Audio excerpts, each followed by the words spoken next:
Welcome to the Tech Egg. Don't get scrambled. Enjoy the video. You begin by detangling and creating a clean base so the style lasts. Brush gently from ends to roots to avoid pain. Once done, part the hair down the center and clip two side sections away to keep them separate while you work the crown. Make sure to leave a small front section free for face framing locks. Gather 6-8 small elastics and a fine-tooth brush. These let you make neat, even segments quickly. This setup saves time and prevents redoing later. You now build the iconic braid by starting a French-style 3-strand braid at the crown and working diagonally toward one shoulder.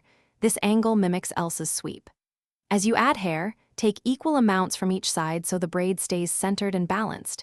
If small pieces stick out, tuck them in as you cross strands. Once you reach the nape, switch to a regular 3-strand braid and secure it.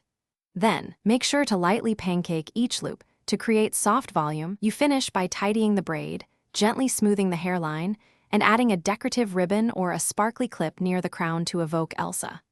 Once in place, mist a flexible hold hairspray from arm's length so the braid moves naturally and isn't stiff.